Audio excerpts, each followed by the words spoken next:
So talk more about how we are more intentional, how you are more intentional about helping to create wealth in our communities. It's an important conversation today. We're having more opportunities to discuss it, but it's a tough challenge, quite honestly. Speak to some of your initiatives and investment strategy of time as well. Yeah, happy to. I think, I like to, again, kind of go back to how I grew up. And it was a community very much reliant on itself.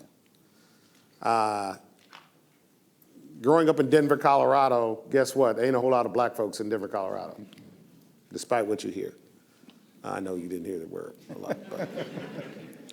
So the community had to rely on each other. If you wanted piano lessons, you went down to Mrs. Buckner's. If you wanted to learn carpentry, you went to go talk to Mr. Robinson. If you wanted, to learn, about, math or science, you knew which teachers. You talked to my mom, my dad, and they kind of point you to who was. You want to learn psychology, you go to Aunt Mabel. That's just what our community was. And so that's part of what this hat is. We are enough, right? We are enough to change the condition of our community. Okay. We have to understand that, and we have to enable that. You are graduating here, some of the most brilliant Americans, and you have the obligation to go back to your communities in ways that make sense to deliver your value back to that community. And here's what I mean by that. Look, if you are a brilliant scientist, your job and your role right now is to engage in what is the forefront of the scientific discovery of your area of interest, and also enable the community here and the community where you grew up in pathways, not necessarily go there, but pathways into science at scale, okay? And in some cases, maybe the scope of what you can do is to just create a book club for little kids on the weekends at the library. Well, then go do that. Or maybe it's create an internship platform where you can get 30,000 STEM students internships. Well, do that.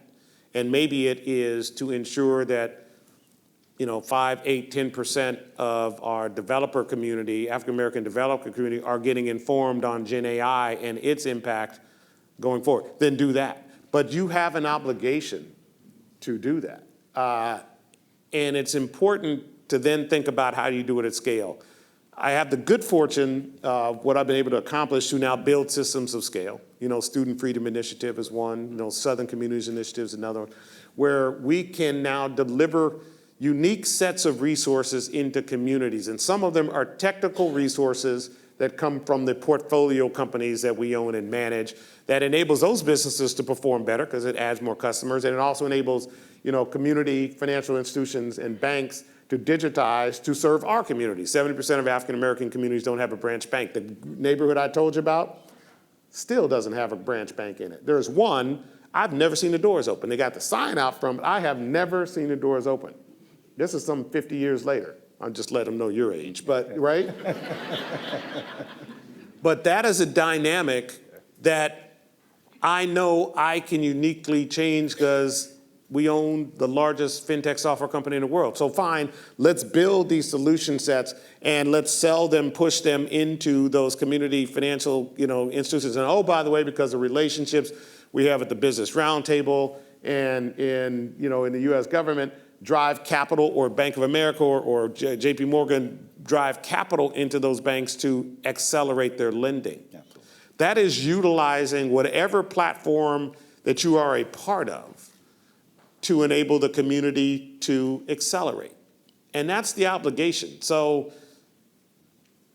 no matter where you students end up going, think about that as a principal obligation.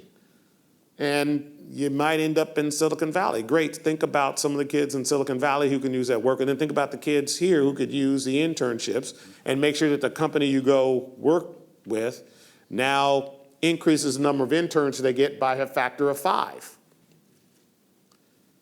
Or figure out how you actually then go back to your neighborhood to increase the applications here by a factor of 5. Okay, and do that work.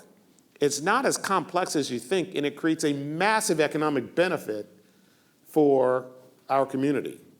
And so again, we are enough to change the condition of our community. We just have to continue to focus on it and bring organizational capacity to those issues.